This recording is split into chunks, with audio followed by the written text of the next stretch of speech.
Busque el capítulo 1 de Efesios. Hoy vamos a hablar del orgullo. Cómo el orgullo pone de manifiesto nuestra depravación y cómo el orgullo precede a la destrucción. Espero que así podamos entender que el orgullo es algo horrible y que busquemos más bien ser humildes. El problema es que mucha gente no entiende la genuina y bíblica humildad. Creen que humildad es tener un complejo de inferioridad y pensar que no son nadie. Mi amigo, eso no es cierto.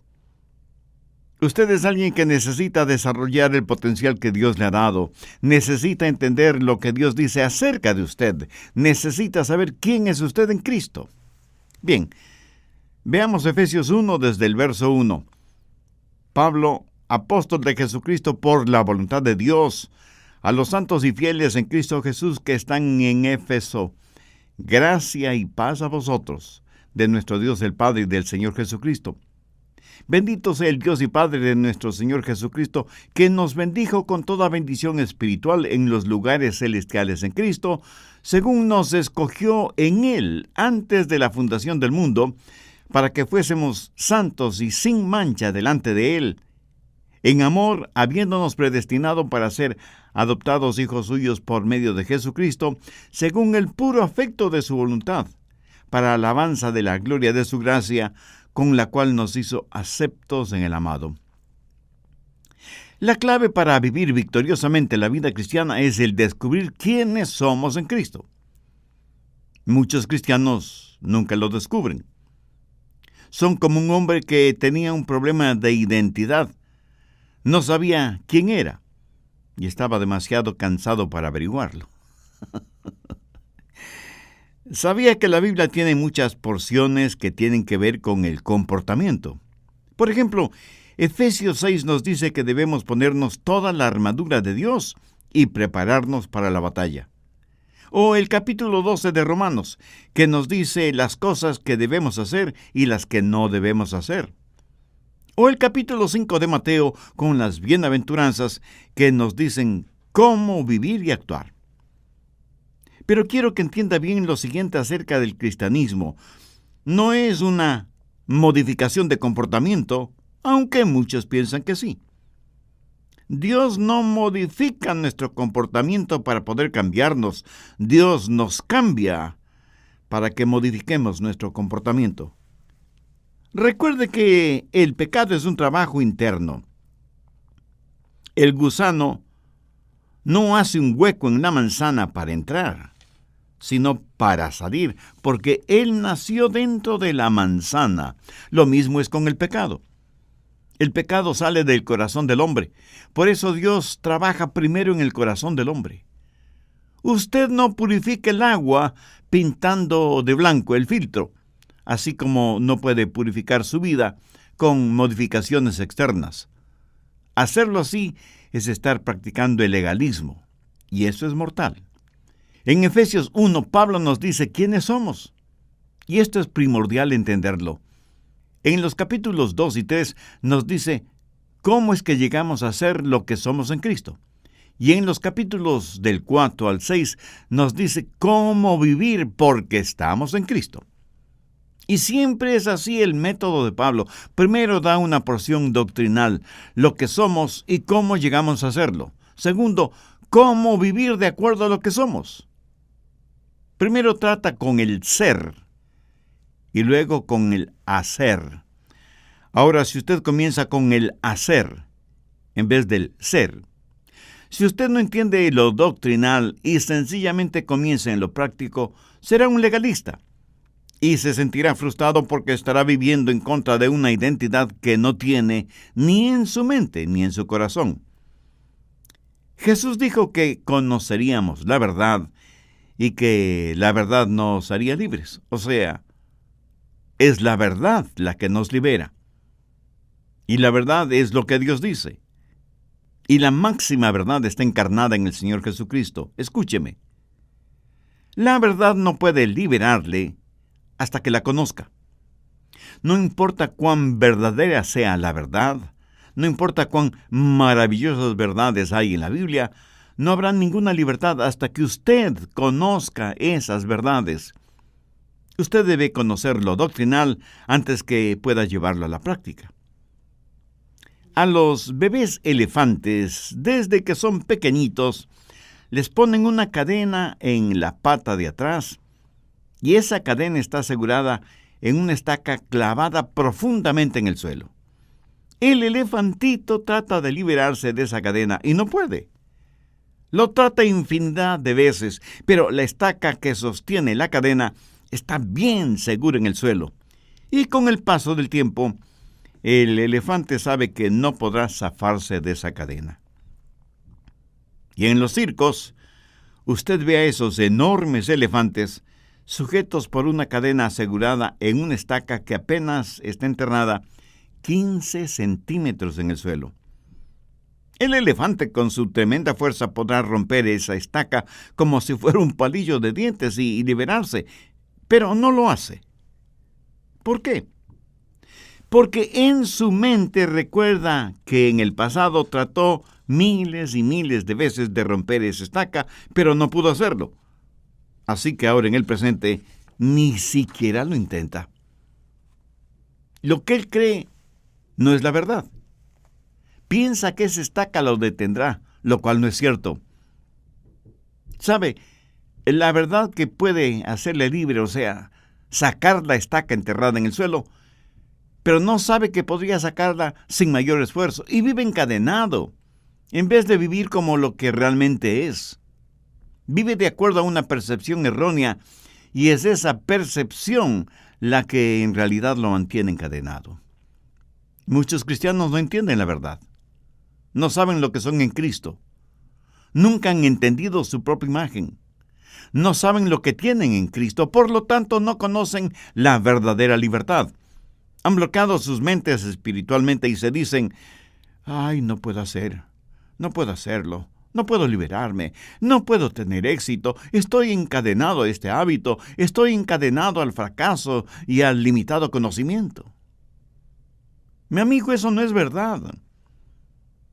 Pero si creemos que lo que creemos es verdad, terminará siendo verdad en nosotros. Muchos cirujanos especializados en cosmetología plástica dicen que muchos de sus clientes, aún después de una exitosa cirugía plástica, se ven a sí mismos deformes físicamente. Voy a compartir con usted 3 cosas para que tenga una positiva autoimagen, para que comprenda lo que Dios dice acerca de usted. Esto le dará una saludable autoimagen y hará resaltar en usted la verdadera humildad. Primero, reconozca su justicia. Efesios 1:1. Pablo, apóstol de Jesucristo por la voluntad de Dios, a los santos y fieles en Cristo Jesús que están en Éfeso. Si usted está en Jesucristo, si le ha recibido como su Salvador en forma personal, si ha sido bautizado por el Espíritu Santo y pertenece al cuerpo de Cristo, si usted se ha arrepentido de sus pecados y por fe ha confiado en Jesús, usted, mi amigo, mi amiga, ya es salvo. Y no solo eso, usted es un santo, aunque usted no lo crea. La jerarquía de la Iglesia romana escoge a ciertos individuos, hombres y mujeres, que han logrado ciertas cosas en sus vidas religiosas y los canoniza. O sea, los declaran santos y santas. Escuche, nadie me puede hacer un santo, porque ya lo soy. Usted está escuchando a San Adrián. Y no le estoy diciendo con arrogancia o por vanidad, sino porque es verdad. Y no lo digo yo, la palabra de Dios lo dice. Y si usted es ya salvo, usted también es un santo o una santa. Hay 2 clases de personas, las que son santas y las que no lo son. Y usted y yo, o somos lo uno o somos lo otro. Ahora, ¿qué significa la palabra santo? Pablo llama a todos los creyentes en Éfeso santos. Significa una persona la cual Dios ha justificado y la ha apartado para sí mismo. Y alguien me dirá, el Pastor Rogers, yo no soy tan santo. Escuche, o se es santo o no se es. Nadie puede ser medio salvo o medio santo. El ser medio salvo es estar totalmente perdido. Otros, tratando de aparentar humildad, dirán, yo no creo que debo llamarme un santo. Permítame decirle lo que la humildad es. Humildad es aceptar lo que Dios dice acerca de usted. Y Dios dice que si usted es un santo, usted es un santo, ¿no le parece? Hay personas que son muy difíciles de guiarles a Cristo porque no creen y menos aceptan lo que Dios dice, no acerca de su condición de pecadores, sino también acerca de su santidad cuando ya son salvos. Algunos cristianos no quieren llamarse santos porque dicen no son lo suficientemente buenos. Escúcheme, Cristo murió por usted. Y si usted, por ser salvo, es uno de los santos, ¿qué derecho tiene usted de decir que no es bueno? Otros dicen, no soy lo que debo ser. Y aunque eso suene a humildad, no lo es. Eso es rebeldía. Permítame preguntar, si usted no es lo que debe ser, ¿por qué no lo es? ¿Piensa que Dios aceptará eso como una excusa? Dios le llama santo. Y si usted pregunta, pastor, ¿eso quiere decir que debo ser impecable? No. Nadie puede ser impecable, solo Jesús. Pero usted sí puede ser sin mancha. Mire Efesios 1:4. Según nos escogió antes de la fundación del mundo, para que fuésemos santos y sin mancha delante de Él.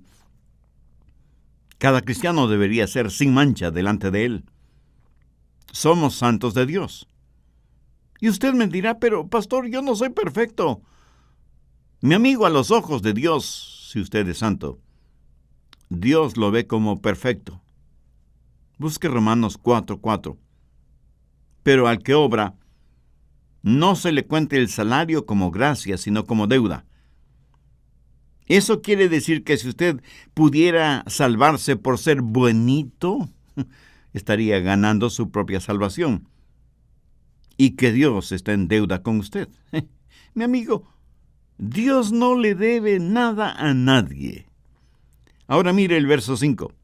Mas al que no obra, si no cree en aquel que justifica al impío, su fe le es contada por justicia.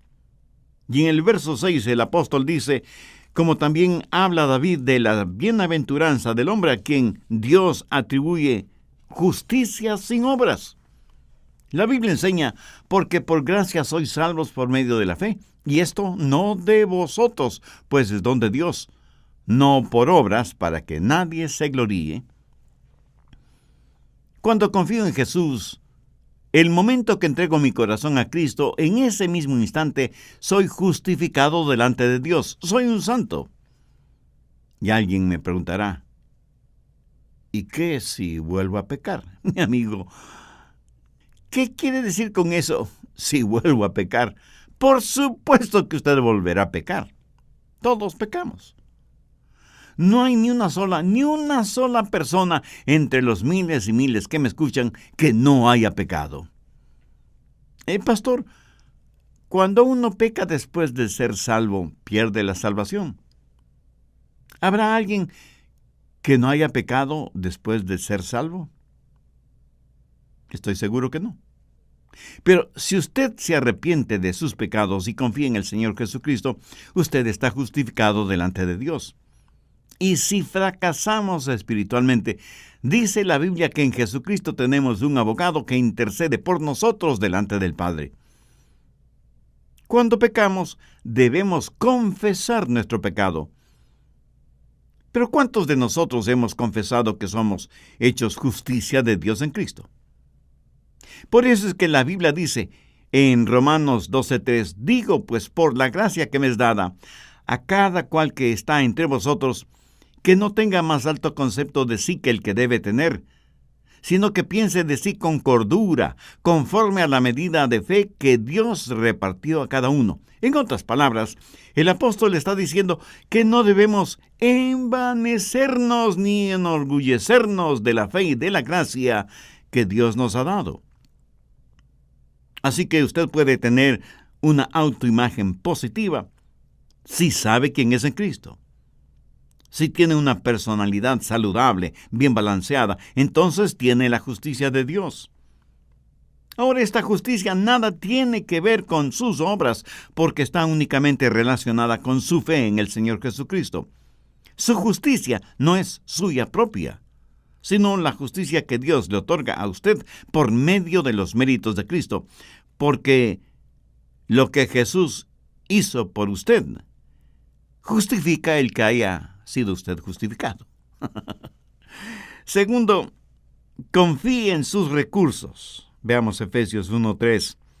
Bendito sea el Dios y Padre de nuestro Señor Jesucristo, quien nos bendijo con toda bendición espiritual en los lugares celestiales en Cristo. No solo que usted está justificado a los ojos de Dios, no solo que Dios le considera santo, sino que Dios le ha dado todo lo que necesita para vivir la vida cristiana. Ahora permítame hacer una pregunta. ¿Cuántos de ustedes tienen toda la paciencia, todo el amor, toda la sabiduría, todo el dinero o toda la fe que necesitan? Y muchos responderán: no tengo lo suficiente de todas esas cosas que necesito. Gracias por su honestidad. Pero, ¿qué es lo que nos dice el verso 3? Nos dice que Dios ya nos ha bendecido con toda bendición espiritual en los lugares celestiales en Cristo. Entonces, ¿quién tiene la razón, usted o Dios? Dios dice que usted tiene todo lo que necesita para su vida cristiana. O sea, tiene toda la paciencia, todo el amor, toda la sabiduría, todo el dinero y toda la fe que necesita. Y no faltará quien me pregunte: pastor, si ya lo tengo, ¿cómo es que no lo tengo? Mi amigo, eso es porque usted no ha entendido lo que tiene. No se ha visto a usted mismo poseyéndolo. Y como no concibe poseyéndolo todo, vive como si no poseyera nada. Recuerde que en la vida cristiana primero viene lo doctrinal, luego lo práctico. Y para comportarse como cristiano tiene que saber y entender que usted ya está en Cristo. No solo debe reconocer la justicia que le ha sido otorgada, sino que debe confiar en sus recursos espirituales. Cuando usted sabe la verdad, esa verdad le hará libre. Pero si usted no entiende lo que tiene en Cristo, podría estar pidiendo por algo que ya tiene.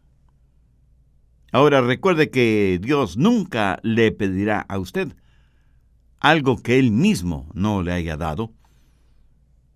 Todo lo que Dios demanda de nosotros es porque ya nos lo ha dado. Y de acuerdo a Efesios 1:3, Dios ya nos ha bendecido con toda bendición espiritual en los lugares celestiales en Cristo. Creer en lo que Dios dice es mucho más importante que lo que usted piensa. Cuando usted comprende lo que Dios dice, cuando usted entienda la verdad de Dios, esa verdad le liberará. Usted tiene que reconocer la justicia que le ha sido otorgada, y usted es justo delante de Dios en Cristo Jesús. Y por eso Dios nunca más se acordará de sus pecados. Sin embargo, eso no significa que Dios no le disciplinará si es que usted desobedece. Pero nunca usará ese pecado para acusarle. Anote al margen 2 de Pedro 1:3. Como todas las cosas que pertenecen a la vida y a la piedad, nos han sido dadas por su divino poder mediante el conocimiento de aquel que nos llamó por su gloria y excelencia. En Romanos 8:9 leemos: Mas vosotros no vivís según la carne, sino según el Espíritu, si es que el Espíritu de Dios mora en vosotros. Y si alguien no tiene el Espíritu de Cristo, no es de Él. Todos tenemos el Espíritu Santo en nosotros si es que somos salvos, y es por medio de Él que Jesús vive en nosotros. Si Cristo no está en nosotros, entonces no somos salvos. ¿Y cómo es que Cristo mora en nosotros? No corporalmente. Él viene por medio de su Espíritu Santo, y cuando creemos somos bautizados por el Espíritu Santo en el cuerpo de Cristo. Cuando estamos en el Espíritu, quiere decir que el Espíritu está en nosotros y nosotros somos de Cristo y Cristo está en nosotros. Por favor, escúcheme con atención. El Espíritu Santo es Dios en cada creyente. Algunos hermanos pentecostales a veces me preguntan si he recibido la segunda bendición. Y yo les contesto que para mí la segunda bendición es entender bien la primera. Muchos de nosotros en realidad no nos damos cuenta lo que obtuvimos cuando nos salvamos. No solo el perdón de nuestros pecados y vida eterna, sino que también recibimos al Espíritu Santo de Dios y con Él, y en Él, al Señor Jesucristo.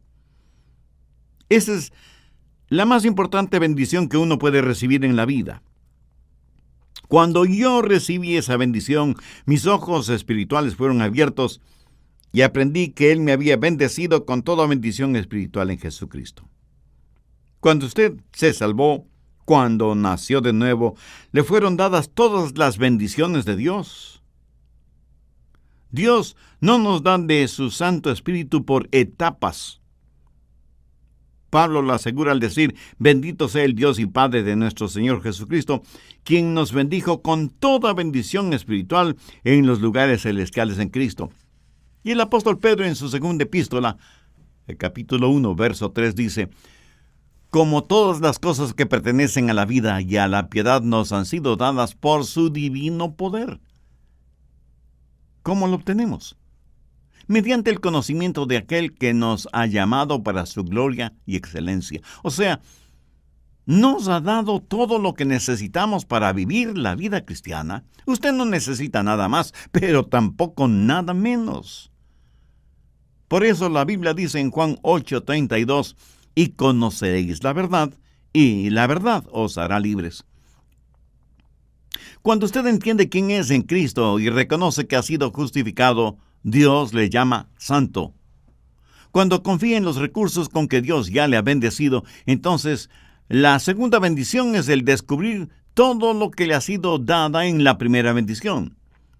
Y el resto de su vida lo pasará descubriendo todo lo que obtuvo desde el mismo momento en que pasó de muerte a vida. O sea, todo lo que recibió desde el instante en que aceptó a Cristo como su Salvador. ¿Qué más podría necesitar? Dios ya no nos bendijo con toda bendición espiritual en los lugares celestiales en Cristo. Tercero, descanse en su relación. Busque Efesios 1:6. Para alabanza de la gloria de su gracia, con la cual nos hizo aceptos en el amado. Su relación es una de aceptación. No solo en que usted ha aceptado a Cristo, sino que Él le ha aceptado a usted. Mire esa frase, en el amado.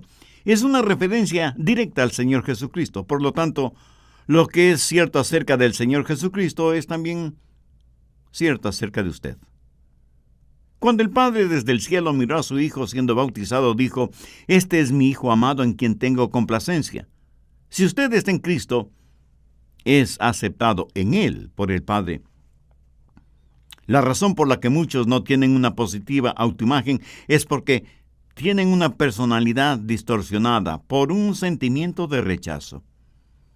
Algunas veces se les llama complejo de inferioridad. ¿Por qué tenemos esa clase de sentimientos? Bueno, porque es parte de nuestra naturaleza adánica. Cuando Adán pecó, su pecado causó rechazo por parte de Dios. ¿Qué sucedió con Adán y Eva después que pecaron? Tuvieron que salir del jardín del Edén, fueron rechazados. Vivimos en este mundo con esa innata sensación de rechazo, y la mayor parte de nuestra vida la pasamos buscando aceptación. Queremos ser aceptados, pero nos volvemos orgullosos. Tratamos de hacer cosas y nos esclavizamos a ellas. Vivimos por lo que otros piensan. Vivimos de acuerdo a lo que la mayoría impone, aunque sea negativo y ofensivo delante de Dios. Definitivamente nos importa más la opinión que los hombres tengan de nosotros que la opinión de Dios. ¿Por qué los jóvenes dejan una buena casa en donde tienen rica comida, buena ropa, abundante agua para bañarse, una agradable cama y el amor de sus padres? ¿Por qué se van de sus casas para vivir en comunidad con otros jóvenes desordenados, sin bañarse, sin cambiarse de ropa, comiendo solamente alimentos enlatados y durmiendo en colchones sucios en donde seguramente han dormido muchos otros jóvenes sanos y enfermos? ¿Por qué lo hacen? Sencillamente porque se sienten aceptados, porque asisten masivamente a los conciertos de rock pesado. Y no me digan que es porque les gusta la música. Eso es puro cuento. Eso podrá ser cualquier cosa menos música. Ellos pueden pensar que les gusta, pueden ser adictos a esa clase de ruido, pero eso no es natural. Eso solo significa que sus oídos y sus gustos musicales están atrofiados. Lo mismo sucede con el licor y con los cigarrillos. Cuando comienzan a beber o a fumar, se enferman, pero siguen bebiendo y fumando hasta que se vuelven adictos. Cuando los jóvenes van a esos conciertos, van no tanto por la música, sino por el sentido de aceptación, por saber que pertenecen al grupo, quieren ser parte de algo, porque tienen la idea de que sus padres no les aman, se sienten rechazados y por eso buscan un hogar extraño, falso, artificial, en donde aprenderán todo lo malo y rechazarán todo lo bueno. Y para ser aceptados, deben vestirse de cierta manera. Los supermercaderes transnacionales dicen que para ser aceptados hay que usar cierta pasta para dientes, cierta moda de ropa, cierto estilo de peinado y hasta cierta forma de hablar. Si no cumplimos con esos parámetros, seremos rechazados. Muchos que se dicen creyentes tienen esta necesidad de aceptación. Aún después de ser salvos, fracasan en entender que ya son aceptados en el amado. Y muchos creyentes se vuelven legalistas y hacen esfuerzos sobrehumanos para ser aceptados y para que Dios les ame. Y piensan, si voy a la iglesia más frecuentemente, o si doy más dinero en las ofrendas, o si oro más intensamente, o si estudio la Biblia, o si memorizo un buen número de versículos, tal vez logre que Dios me ame y me acepte. Mi amigo, mi amiga, eso es trágico. ¿No le parece? Escúcheme, Dios ya le ha aceptado. Así que deje de hacer tanto esfuerzo. Dios, en su infinita gracia, ya le ha aceptado. Grabe en su mente y corazón las palabras de Pablo. Nos bendijo con toda bendición espiritual en los lugares celestiales en Cristo. Dios no le cambia para poder amarle, es todo lo contrario. Dios le ama para poder cambiarle. ¿Lo entiende? De hecho, Él le amó a usted antes de que usted fuera salvo. En Romanos 5:8 el apóstol Pablo dice, mas Dios muestra su amor para con nosotros en que siendo aún pecadores, Cristo murió por nosotros.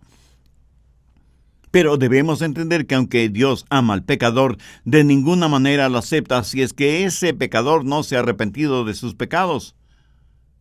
Pero cuando se arrepiente y recibe a Cristo en su corazón por fe, entonces por la gracia de Dios, el pecador es aceptado porque ya está en el amado. En el Antiguo Testamento se relata la historia de Mefiboset, hijo de Jonatán y nieto del rey Saúl. David y Jonatán habían hecho un pacto de sangre. It hurt good, more than I can say. But maybe love isn't holding on. Maybe it's knowing when to walk away. We try to hold what we're slipping through, like sand running from our hands. Every promise started losing shape. We couldn't be what we once planned. Your eyes would look right through mine, like you were already gone. We stayed too long in a fading light, trying to prove we still. It hurt clear, more than I can say. But maybe love isn't holding on. Maybe it's knowing when to walk away. We try to hold what we're slipping through, like sand running from our hands. Every promise started losing shape.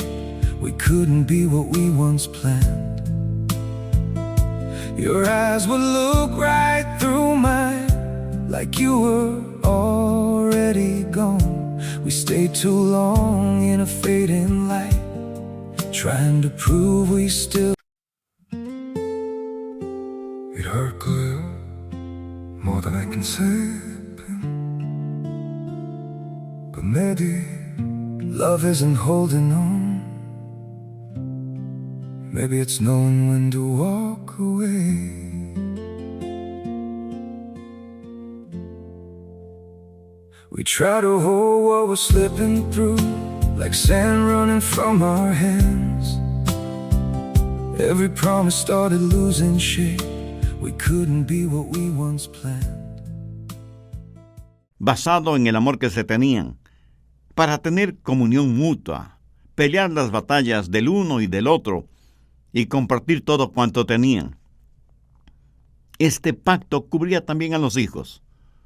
Y Jonatán tuvo un hijo, Mefiboset, que era heredero al trono si es que su padre, Jonatán, heredaba el trono de Saúl, rey de Israel, padre de Jonatán y abuelo de Mefiboset.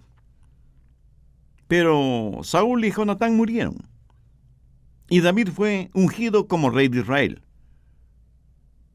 Por el temor de que David como rey quisiera eliminar cualquier vestigio de la descendencia de Saúl, una comadrona tomó al pequeño Mefiboset para ocultarlo, pero al correr con el niño en sus brazos tropezó y cayó, y las piernas de Mefiboset se fracturaron y él quedó lisiado para toda la vida.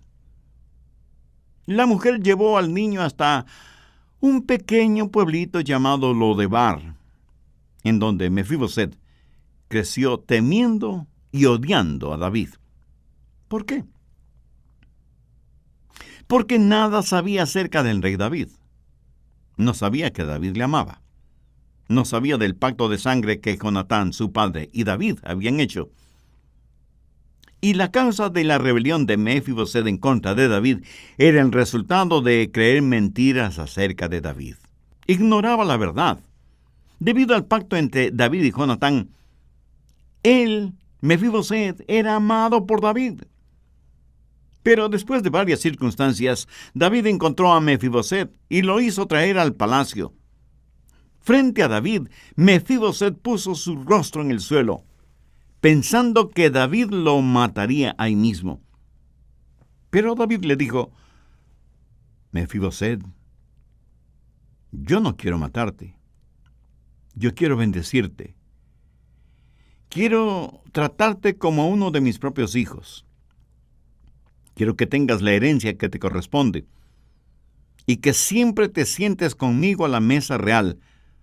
Te amo y quiero honrarte y bendecirte. ¿Por qué David hizo todo esto? Por el pacto que había hecho con Jonatán. David aceptó a Mefiboset por ser el hijo de Jonatán, y debido a ese pacto, cuando supo de la existencia de Mefiboset, lo buscó hasta encontrarlo, lo trajo al palacio y lo aceptó como si fuera su propio hijo y le bendijo como tal. ¿Por qué soy aceptado por Dios? No porque yo sea alguien especial. No por ninguna de las cosas notables que haya hecho. Dios me aceptó por amor a Cristo. Busque Efesios 4:32. Antes sed benignos unos con otros, misericordiosos, perdonándoos unos a otros como Dios también os perdonó a vosotros en Cristo. Delante de Dios, en Cristo soy hecho justicia y necesito reconocer la justicia. Necesito confiar en los recursos que Dios me ha dado. Pero no solo eso. También necesito aceptar mi relación. Soy acepto en el amado y debo dejar de tratar de ganar mi camino hacia Dios. Escúcheme atentamente. La santidad no es el camino hacia Cristo. Cristo es el camino hacia la santidad. El otro día, en un artículo bíblico relacionado con la llenura del Espíritu Santo, leí lo siguiente. Si queremos ser llenos con el Espíritu Santo, debemos vivir vidas justas y buenas. Y yo pensé, creo que esto debe ser al revés. Si queremos vivir vidas justas y buenas, debemos ser llenos del Espíritu Santo. Y esto no es un juego de palabras, piénselo. Si por nosotros mismos pudiéramos vivir vidas justas y buenas, ¿qué necesidad tendríamos de ser llenos del Espíritu Santo? Debemos llegarnos a Dios como somos y humildemente decir, Señor, aquí estoy. Y Él nos dirá, eres aceptado. Ahora, si yo me aferro a mis pecados, no podré ser lleno del Espíritu Santo. El momento que me arrepiento de mis pecados y digo, Señor, aquí estoy, ese momento soy aceptado en el amado, soy hecho justicia de Dios en Cristo. Recuerde que Dios no nos cambia para poder amarnos, sino que nos ama para poder cambiarnos. Y que la santidad no es el camino a Cristo, sino que Cristo es el camino a la santidad. En Cristo tenemos todas las bendiciones espirituales que necesitamos. Y en Él somos recibidos y somos aceptados por el Padre. Y cuando sabemos eso con absoluta certeza, tendremos una autoimagen que solo Dios nos la puede dar, que es el comienzo de la imagen de Cristo que Dios quiere que nosotros seamos. Veamos Efesios 1, desde el verso 2. Gracia y paz a vosotros de Dios, nuestro Padre, y del Señor Jesucristo. Bendito sea el Dios y Padre de nuestro Señor Jesucristo, que nos bendijo con toda bendición espiritual en los lugares celestiales en Cristo, según nos escogió en Él antes de la fundación del mundo, para que fuésemos santos y sin mancha delante de Él. Ahora vayamos hasta el verso 6. Para alabanza de la gloria de su gracia, con la cual nos hizo aceptos en el amado. ¿Cómo llegamos a estar en Cristo? Por arrepentimiento y fe. Eso nos hace miembros del cuerpo de Cristo. ¿Qué significa estar en Cristo? Permítame ilustrar esto de la siguiente manera. Suponga que yo le pongo a usted en un barril. ¿Dónde está usted? Pues en un barril. Luego yo pongo ese barril en un río. ¿En dónde está usted? Dentro de un barril en el río, ¿correcto? Bien. Si usted es un creyente, ¿dónde está usted ahora? Pues está en Cristo. ¿Dónde está Cristo? En los lugares celestiales. ¿Ya lo entendió? Lo que es verdad acerca de Cristo es verdad acerca de usted. Jesús está en el trono, sentado a la diestra de su Padre. Todas las cosas están a sus pies. Y cuando usted entiende quién es usted en Cristo y habla de tener una buena personalidad y aceptación propias y autoimagen, usted lo tiene todo. Y no se enorgullecerá por eso, sino que más bien se humillará. Recuerde que la verdadera humildad es aceptar lo que Dios dice. Y conoceréis la verdad, y la verdad os hará libres. ¿Es usted ya verdaderamente libre? Solo Cristo puede darle esa libertad. ¿Tiene ya a Cristo en su corazón? ¿No le gustaría hacer esa decisión espiritual ahora mismo? Si ese es su sincero deseo, Le invito a orar conmigo una sencilla oración. Dios eterno, vengo ante ti sabiendo que soy pecador y estoy necesitado de tu perdón y de tu misericordia. Señor Jesús, en la cruz del Calvario tú ofrendaste tu preciosa vida como pago por la culpa de mis pecados. Gracias por tu incomparable amor. Este momento y con profunda fe te invito a que vengas a morar en mi corazón y seas mi Salvador y mi Señor. Ayúdame a ser la clase de persona que tú quieres que sea y hazme un instrumento útil y de bendición en tus manos, porque lo pido en tu santo nombre. Amén. Si hizo esa decisión espiritual, le invito para que nos escriba al respecto. Deseamos gozarnos espiritualmente con usted y por usted. Su carta además nos dará la oportunidad y privilegio de orar por usted y su decisión de ser un creyente en el Señor Jesucristo.